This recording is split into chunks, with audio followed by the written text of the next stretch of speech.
Hi everyone, I hope you can hear me well. I'm Denis Janot, sales engineer at Mesosphere. I had an issue with my laptop just now. I had to reboot my Mac. It normally happens only with Windows, but I don't know why. It happens for me with my Mac, so hopefully that will be fine after. So I'll present you Mesosphere DCOS, and I'll go through some slides, and then I have a demo. Again, I have two phones, so that if one phone doesn't work, then I still have the second phone, so hopefully everything will be okay. So everyone is there. Let's perhaps wait 1 or 2 minutes.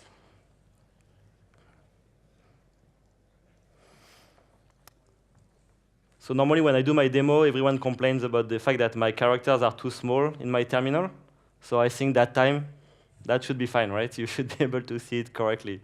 If it doesn't work, I still have, I really have a problem about the characters I'm using. So let's start.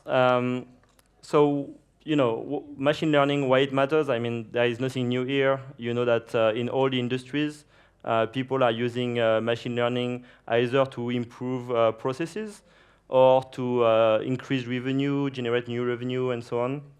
So here, nothing new. I'll not go through examples. I'm sure you have seen like dozens and dozens of examples since you joined this morning. What I want to highlight here is that there are several kind of people involved now in ML projects. You have like the system admins, DevOps that are preparing the environment, that are taking care of the infrastructure. You have this emerging of data ops people who are kind of taking some of the lessons learned from the DevOps side and apply that to data science. And you have the data scientists at the end who will create models and things like that. And obviously, in the ideal world, we would like people to, like these data scientists, to just focus on creating their model and that's it. But in reality, in data science projects, the time you spend creating your model is quite small. And as I said just before, people tend to reuse the concept that they've learned with DevOps when they have data science project, which means that when you have a DevOps project, you develop your application and you have like a CI/CD pipeline so that your new code is directly generating a container, and your container is then started in a Kubernetes environment, for example, and then you run your test and so on. So you want to do the same with machine learning. You write your code this time not to create an application, but to create a model. And when the model is ready, you want to have a CI/CD pipeline so that you create perhaps a Docker image where you have your model and you run some tests and so on. So to do that, you need many different components. Obviously, you need the different tools that people use in general for machine learning.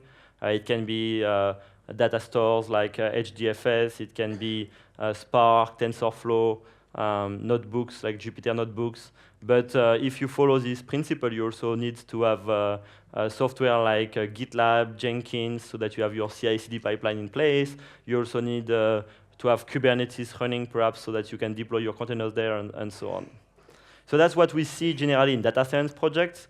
But I'm working also on a lot of projects where people want to modernize their applications or create new cloud-native applications. And these two worlds are really, really merging. And you see the same kind of requirements. Obviously, when I have this kind of cloud-native application use case, I'm focusing first perhaps on having my CI/CD pipeline, having my Kubernetes up and running, and so on. But then I also need data. I need to store my data. I need things like NoSQL databases. And then when I have my application in production, I start to think that perhaps I could extract some value from this data. And I start to have the kind of project that you have in a data science project where you want to extract some value from the data using Spark or TensorFlow and so on.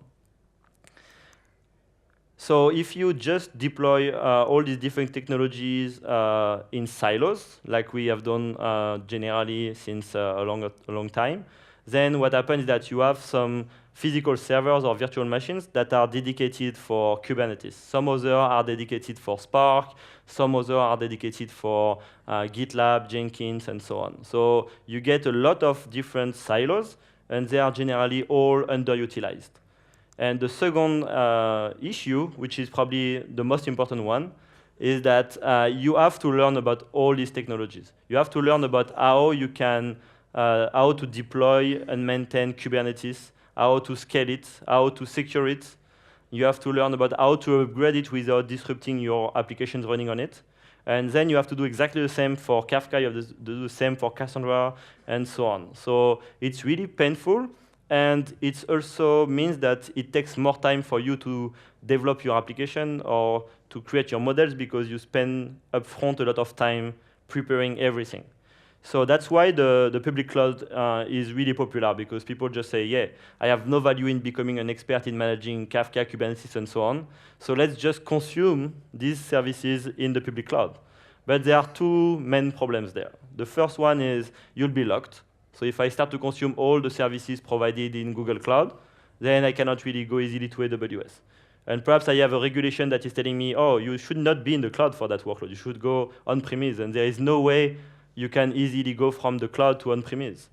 And even if you are able to manage these kind of things, then you have a second problem, which is the price of these services. It's really expensive when you start to use all these very specific services. And the way the billing is done is not clear at all. I mean, if you have a project and you know I want to use Kinesis from AWS for exchanging messages, then you will have to pay based on the number of messages you have and things like that. How can you know in advance how many messages you will have? You don't know. So you don't even know how much it will cost. You only know it will cost a lot of money. So the idea of Mesosphere is that we only depend on machines. It can be a physical machine in your data center. It can be a virtual machine on OpenStack, on VMware. It can be a virtual machine in the cloud, on AWS, Google. But we even have like customers when they want to go to China. For example, they just use Alibaba Cloud. There is no problem. You just need a VM. You just need a VM or a physical server. So that means that you have no lock-in. And you get exactly the same experience wherever you are. Then we have this Apache Mesos layer that we use to aggregate all the resources of all of these machines. And when we say resources, we speak about RAM, about CPU, about GPU, about disk, and so on. And as soon as we have aggregated all these resources, we can then launch our services. And because we have this Mesos layer, we are able to have many different kind of workloads running on the same machines. So instead of having machine dedicated for Kubernetes, Kafka, Jenkins, and so on, I can have all these machines used to run mixed workloads. So if I log in one of the machines, then I see there is a little bit of Kafka, a little bit of Kubernetes, a little bit of Spark. That means that I have a higher utilization. So I reduce the cost of my infrastructure. Then we have this catalog of services where we have certified and community packages. And the certified packages, we provide full support of the life cycle of these different services. So if you try to deploy Kafka and it doesn't work, you can call us. If you try to upgrade Kafka, you can call us. And the same for all the other packages that are certified. And we really take care of the full life cycle of these services with all the security options that you need. So you can very easily say, I want to deploy HDFS, Spark, and Kafka, and I want Kerberos integration and SSL. Things like that would take like weeks if you have to do everything by yourself. But with DCOS, it can really just be done in a matter of few dozens of minutes or things like that. So what it means for you, you get a lower management cost, because everything is automated. The life cycle of this application is automated. And you get a faster time to market because you can now focus in developing your applications or developing your models. And basically, you get the same time to market you get with public cloud offering, but without the locking and at a cost that you can manage. These are the services that are currently certified, so supported by us. So you see we have like things you need in DevOps like Kubernetes, Jenkins, and so on. We have like NoSQL databases like Cassandra, Mongo, and Couchbase. I mean, with the three, you have like 95% of the market probably. Big data software like HDFS, Spark, TensorFlow, and so on. And before the end of the year, we are adding all these other ones. So we are adding like a Jupyter Lab service, and I'll go through that in a minute. we are adding relational databases support, because we see that even in the very innovative project, you still need relational databases. Perhaps to manage your users or to do some configuration management, whatever. It's very common that you still have these relational databases, and a lot of our customers have requested us to add this kind of support. So in 1.12, we have added, so 1.12 is the current version of DCOS. We have added this nice Jupyter Lab as a service. So I don't know who is familiar or not with what is Jupyter Lab and what is a notebook, so I'll go through that very quickly. But basically, in the traditional world, you want to develop your model, you write your code in Java or whatever language you want on your laptop, then you compile that code, then you have a binary, you store it somewhere in a shared file system, and then you go to your Spark cluster, and you start a Spark job, and it creates your model, for example. And then you discover that it's not exactly what you want, because generally it's an iterative process. You have to modify your code many times until you get the right model. So every time you have to go through the same process. But with a notebook, what you get is that you get a web UI where you write your code in the language you want, and then you click on play. You have a play button, and it does everything behind the scene. So it compiles your code, and it sends that job to a Spark cluster, for example, and you're done. And you can modify your code and click on play again, and it does that again. And it keeps the Spark cluster running, so every time you click on play, you have the new response very quickly. You don't have to wait for dozens of minutes on things like that. So what we've done is that we took this Jupyter Lab notebook, which is the most popular notebook actually, and the only issue that people had with Jupyter Lab is that it was only for Python, so only for developers who want to use Python. But we have one of our customers called 2Sigma. It's a fintech company. I don't know if you know them. They have created something we call kernels in Jupyter Lab so that it can support many other languages. So you can now use Jupyter Lab for Java, for Scala, for R, whatever you want. So we have added all this kernel in our Jupyter Lab service, and we have added all the Spark and TensorFlow dependencies so that now the data scientist can just focus on using his notebook and creating his model. Another thing we have added in 1.12 is this ability to deploy as many Kubernetes clusters as you want, which is also unique in the same machines. So now you can have like one Kubernetes cluster for one team, another one for another team, different versions, and so on. And we also have this hybrid cloud capability, which means that you can deploy your DCOS cluster in your data center, and then you can deploy agents in the cloud. And it's a new region for DCOS. Later, you can decide where you want to launch your workload. So perhaps I want to use my data center, and at some point I need GPU. I don't have GPU available in my data center. I can just say, I want to launch Jupyter Lab Notebook in the remote region in AWS where I have GPU, and you can accelerate the creation of your models. So I'll go through a demo, and basically the demo, the purpose of this demo is to demonstrate several things. One thing is that we have many different services available that will help you in your data science projects.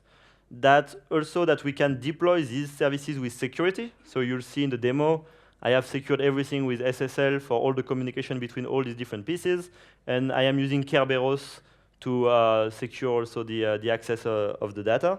And what I'll do is that and some of the jobs I have already run them, because some of the jobs can take like 20 minutes or things like that. So I'll show you the result, because otherwise we will be there for an hour or so, which I think was not the goal.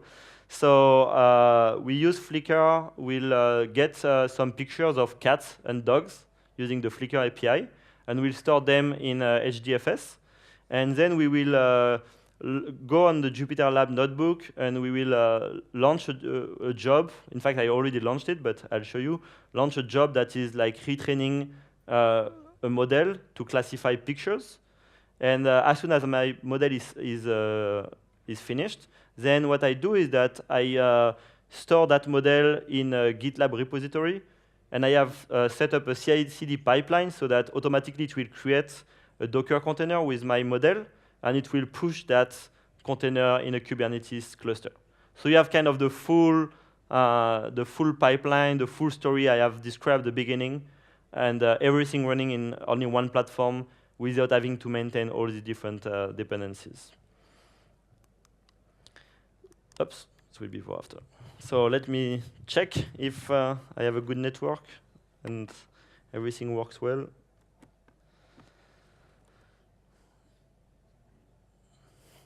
Oh, I have to escape that first.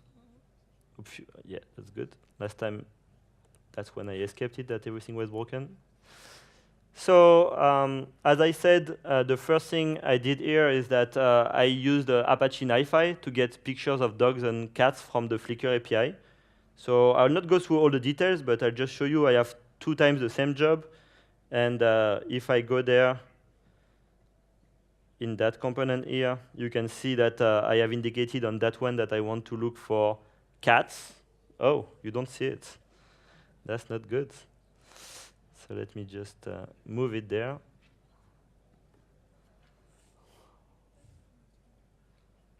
No, that way, yeah. At least I've seen that you were not seeing it before I finished it. That will be really good for me to do that way. So sorry, let me just do something different because otherwise I'll never be able to do it. Yeah, let me just change the way I clone my desktop.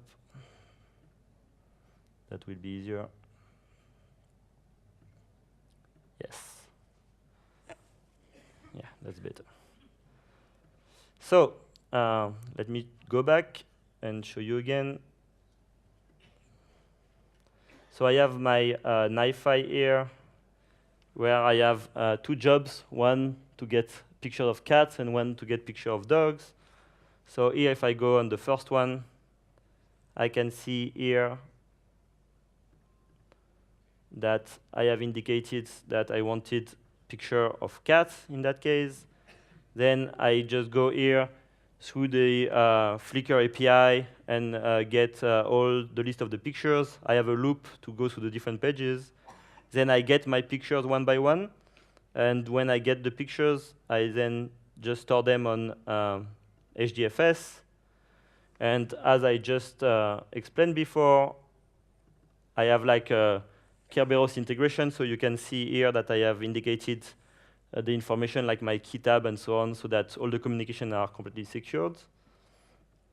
So as soon as I got these pictures, if I go to Jupyter Lab, which is the notebook like I described before, where you have all these different languages available, in that case, I'll just go and open a new terminal, because what's nice is that each data scientist has its own environment with the shell available and so on.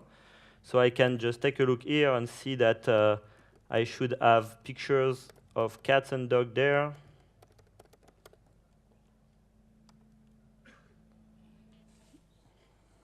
Yes, so if I do -R, then I see all my pictures of cats and dogs. So I have 2,000 pictures, 1,000 for cats, 1,000 for dogs. And this is nice because the way you can retrain the model with TensorFlow, you don't have to start from 0. It already knows a lot about how it has classified millions of pictures in Google before. So with only 1,000 pictures, you can get like very good results. So then I started a job here that was just like this retrain job that is just looking at this HDFS directory where you have pictures of cats and dogs. And it has just written the model in the /output /tmp directory like it's described there. So what I want to do now is just like to add this model in my GitLab repository. So I have here a GitLab repository where I have already did my first commit with just all the files I need to create my web application that will consume this this model. But you see here, I don't have the model. Okay, I need to have my model added there, and to do that, I'm just going to go in my Jupyter Lab here and just do a cp of /tmp /output everything in that directory.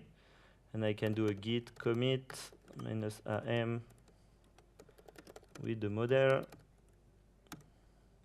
And I can do a git push.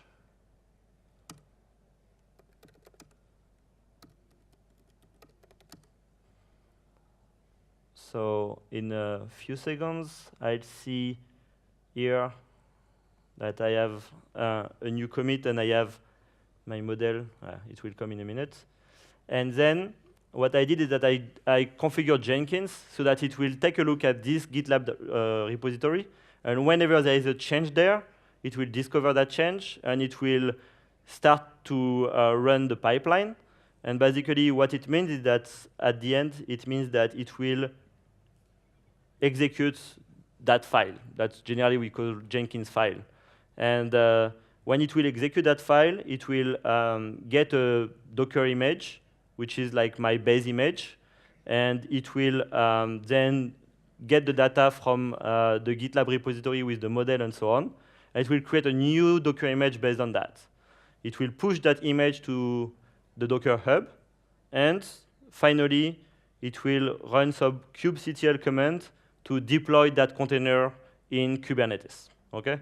So I have my new model. I put it in my GitLab repository. Jenkins discovered that by himself, build my new Docker image with this model, and start containers of that new image in Kubernetes. Okay? And if everything goes well, then I can just go and show you this web application, and we can validate if the model is working well or not. Okay? So let me first take a look at Jenkins here and perhaps refresh it and see if it's like we see, it has detected that there is a new commit. And if I go there, I can even see the output of what is happening. And that will probably take like 2 or 3 minutes. And I will use that time to show you a little bit more about how everything has been deployed on the DCOS side. So I have this dashboard from DCOS where you see that I have like some CPU, some memory, some GPU, and so on. And as I said before, we have this catalog of services available where we have many certified services like Kafka, Cassandra, and so on. And I have deployed many different services like you see here. So you see we spoke about NiFi, for example. So if I go there, I can see that I have NiFi with 2 nodes. If I would like to download faster my different pictures from Flickr, I could just add more nodes here. So I just have to edit here and change the number of nodes I want and click on run, and I would get more nodes in like 2 minutes. If I want to automate this process, I can easily get the JSON corresponding to what I want to deploy or upgrade, and very quickly just automate this operation, perhaps even store that configuration in a GitLab repository to have some good best practices like using infrastructure as code. And I have a lot of other components, like, as I said, HDFS, configured with high availability, with 2 name nodes, with several data nodes, with Kerberos enabled, and so on. We have like a Kubernetes cluster here, where we have like several Kubernetes nodes and so on. So everything has been deployed, and I have a GitHub repository where everything is available if you're interested. Basically, in 45 minutes, it starts from 0, and you have everything deployed. And what you can see here as well, if I go now in the Jenkins side, is that there is a task that has just been started like 3 minutes ago. So when Jenkins discovered it had to do execute the pipeline, then it has requested some resources in Mesos to be able to start a container to execute that job. And then when the job is executed, then it can just get rid of that container on Mesos. So you don't even have to dedicate resources all the time for Jenkins. It will just get the resources it needs from Mesos. So if I go there, we should be close to the end, and we have a failure, which is good. No, it's not good, obviously. So I just have to check here if my push worked or not. It is, oh, you know what I did? I missed to add my files. So obviously, it was not in the commit, so that's why we didn't see it. But it will be very quick to do it, again, because I already have this worker on Mesos. So if I do a good push here,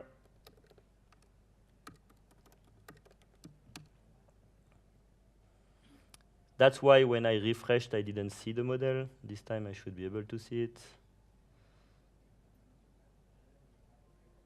Yeah, and it's longer, which makes sense because I have my model in it.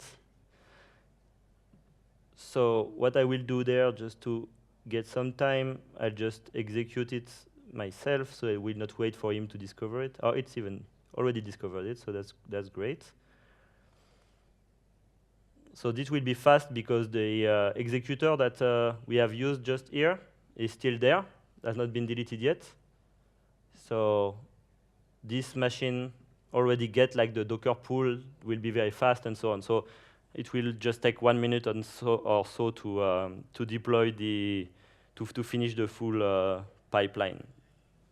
So while it is progressing on that side,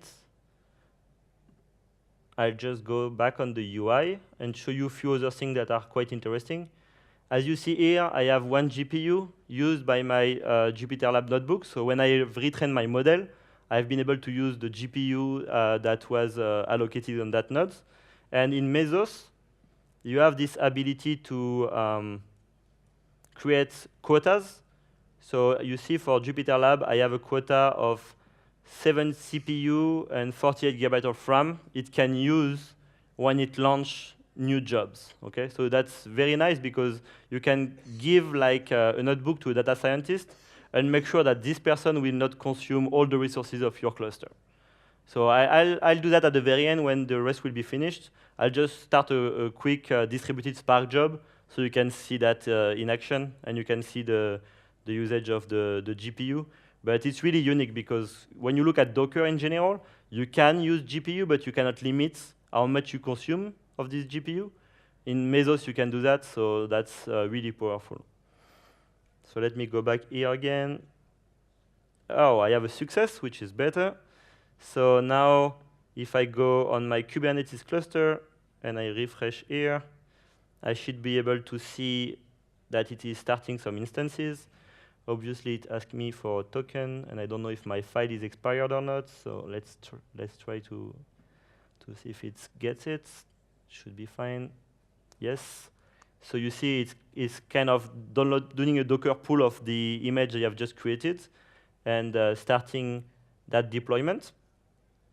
And I'll not go through all the details about Kubernetes because that's not the purpose of that session. But then you need something like Traefik to expose your application to the outside world.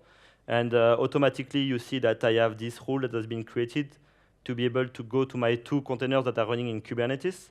So if I go there, and if everything works well, I have access to my web UI, very beautiful web UI, as you can see. And I'll be able now to try and see if my model works well. So if I try to download, to give it a picture, and ask it to discover the picture, then we should be able to see if our model is working well or not. Yeah, there are some caching, so if I do that, that should be fine, I assume. Yes. So that's a cat. The model works quite well. So don't ask me why, but if I do the same with dogs, it's never as efficient. Looks like TensorFlow prefer cats than dogs. I'll show you that. Perhaps today it will be different, but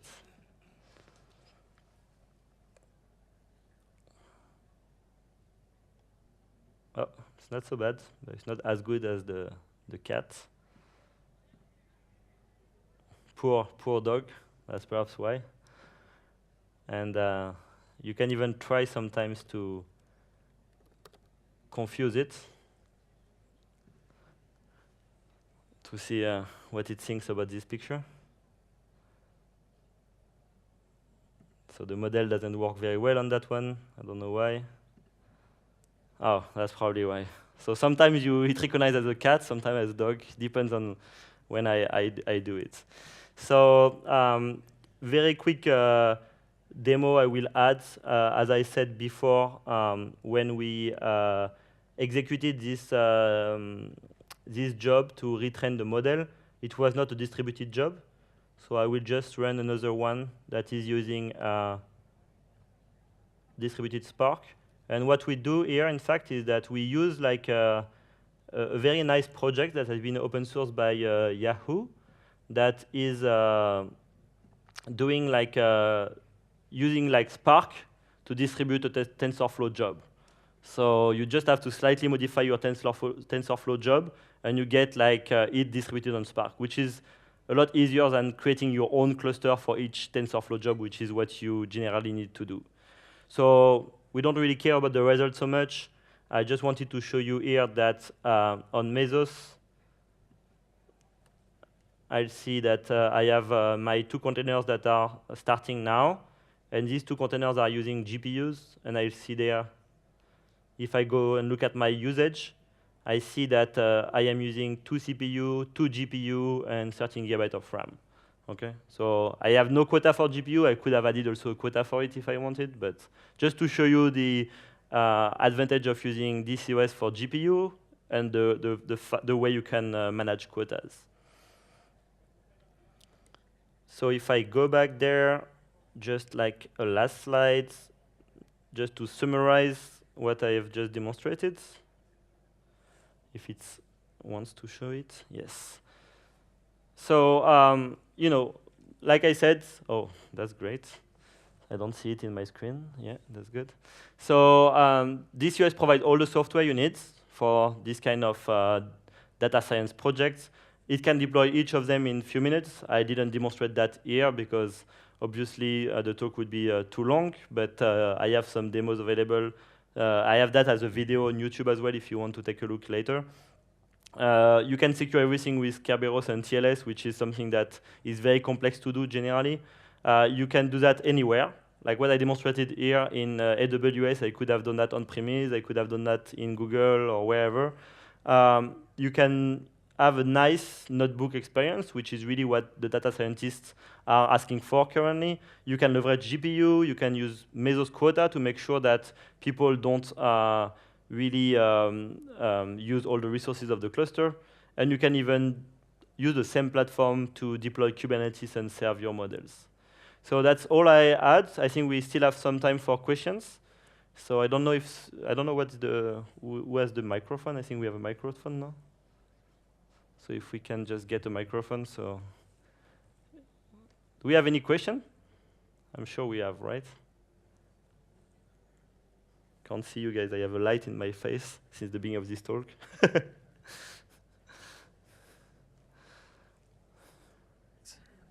Can you hear me? Yeah, very well. So a technical question related to Jenkins. So where's the decision made about spinning up a new machine? Is it on Jenkins side or it's on Mesos side? It's on Jenkins side. So basically, you have something that is called on Jenkins. I can show you very quickly. So it's a plugin for? You have like a cloud. So I'll show you here. When you go to the configuration of Jenkins, basically the Jenkins package that we deploy on DCOS already contain what it needs to be able to talk with Mesos. So when you go to configure in Jenkins, you have this cloud section. And basically, this is just another cloud. So it's another cloud that knows how to talk with Mesos and so on. Thanks. And one thing I didn't show you, in fact, I just realized that now. Because I've done everything with the terminal, but obviously people tend to use this approach where you write your code, you click on play, it executes your job, and so on. Any other question?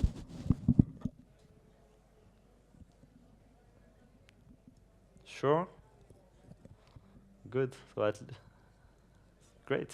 So just the last thing, we have a raffle. If you come to our booth and just register there, tomorrow you can win like different prizes. We have a nice drone. So feel free to come by our booth, say hi, and if you are lucky, even go back tomorrow with a nice prize. Thanks, everyone.